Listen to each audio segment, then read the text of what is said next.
All right, it's been an entire year since the Kickstarter was funded. Think about that. A year. I'm sure it feels way more like a year to all of you people than all of you people, sorry.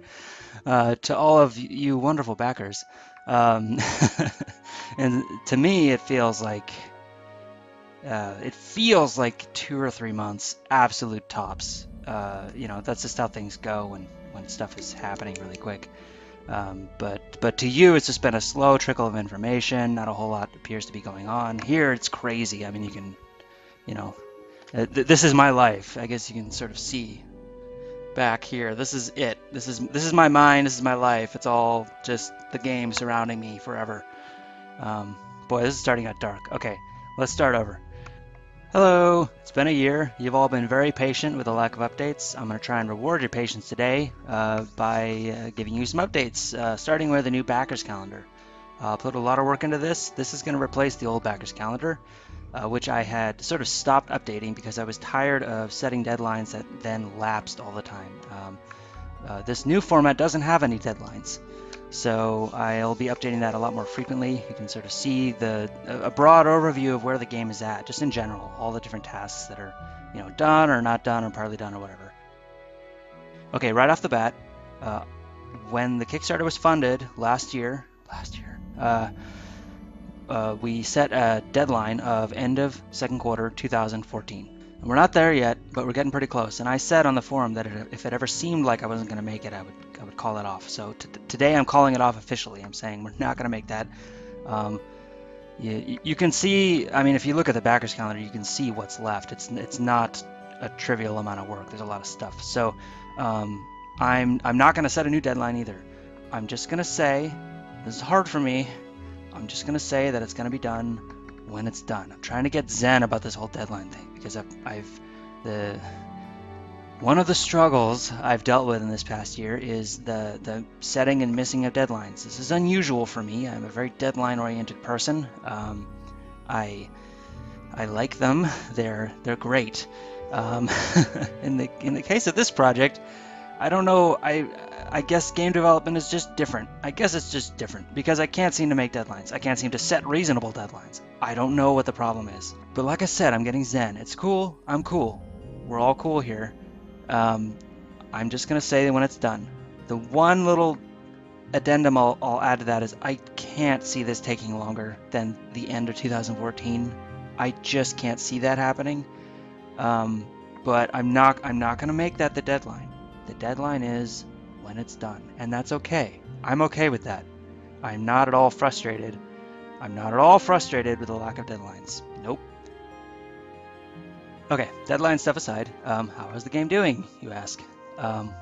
Well, I'm pleased to report it's actually going pretty well. You can see on the backers calendar, stuff's getting done, and it may not be getting done as quickly as I'd like, and nothing I do seems to propel it any quicker, but we're cool about that. We're cool about that, and oh, I sound so angry in this update, but everything's really cool. It's actually going really well. There have been challenges for sure, but nothing like the dead zone that I was facing, around the time of the last major update. So that's good.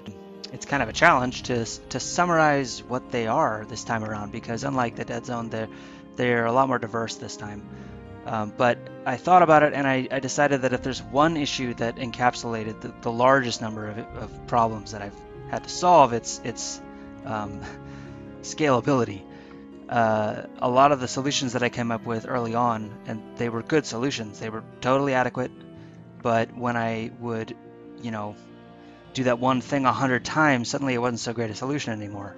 This was a constant struggle when it came to texture memory, which I've already posted about. I've got that pretty much under control, but other areas where the same sort of thing happened, where a solution that worked great in, say, the Benetton Alpha, there's that one little chunk, suddenly would explode the game if I did it for all 50 odd chunks. AI was a big one. I came up with an AI solution that worked pretty well for 15, 20 creatures or people on screen at once, but as soon as you have, like, say 100, which isn't totally unusual, you would get frame rates of 3 to 5 frames per second, which, you know, despite not being a fast-paced game, I don't think I can squeak by with that. So I had to go back to the drawing board.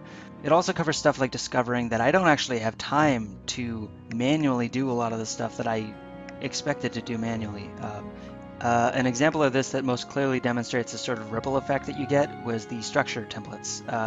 My plan from the beginning was to build and reuse structure templates all over the place, because I knew I wouldn't be able to build every structure I wanted to appear in the game by hand. So I was going to build a shell and then hand build several interior variations that would be randomly chosen based on some seed. And I very quickly discovered after the Benetton Alpha was released that this was not going to work, that even with the template reuse, hand placing all this furniture and all of these spawn points and stuff, that was still way too much work. Okay, so I never planned on developing a way to randomly spawn furnishings, which would then also randomly spawn items, which is another problem. But now suddenly I'm on the hook for that, because although that's going to take more time than I had initially planned to do this stuff manually, it's still going to take less time than it would take to actually do it manually. I had to build a whole little system to help me tag objects with, wealth level and what region they're from, so that when furnishings would spawn, it wouldn't be completely nonsensical, because we were getting like king's thrones spawning in like a seedy tavern, which makes no sense. And Hannah and I had to devote a lot of time to sitting down and tagging all these items, and then creating categories that these items were in, and then testing the categories, and then testing the spawns, and on and on and on. Now, presumably experience would fix this. If I'd done this 100 times, I would see this coming and be able to plan for it adequately. But at the same time, I wonder, because all of these solutions that I have to come up with they're responses to very specific problems that have to do with this particular game. And if I did a game that was different in any way, I can't, unless I'm a super genius, unless I'm, Sherlock Holmes, I can't picture myself anticipating any of this stuff. So anyway, that's a good representative example of the kind of problem I've been dealing with. Although the farther along I get in development, the more I find I'm dealing with more and more specific problems that can sort of be dealt with on their own terms, that don't involve other systems, which is great, because that's where the gameplay is happening. When I'm dealing with, architecture, where making one little change at the very top affects everything else below it, and I have to do extensive rewrites every time I, change my solution, there's no way gameplay can sort of live in that ecosystem. But at this point, when I've got things mostly locked down, I can say change the way an alligator behaves, and it has no bearing on anything else whatsoever. How do we climb up ladders properly? How do we make chickens run faster? Questions like that are fun to answer because they have an immediate effect on the game you're playing, not just on the system architecture and all that. It affects the game, so that's where I like to be. I want to talk about multiplayer. I've been threatening to talk about it for a long time, but I haven't, because I haven't really had much to say. The system is still in its infancy, and I expect it will be for a while yet. What we have is a system that enables me to sync up objects between client and server automatically. It's inefficient, but it's great for testing, and for some other limited uses. And then I also have a way to transmit any data of any kind that I like between client and server. And between those two things, I have everything I need to implement multiplayer. There are still a boatload of questions that have to be answered, like how and when are object states transmitted? When is it appropriate not to transmit an object state? Who is in charge of which objects? When two players are on two completely different parts of the map and have completely different objects loaded, who is in charge of the objects in that scenario? Those are the hard questions. Those are the questions that are going to take up most of the time.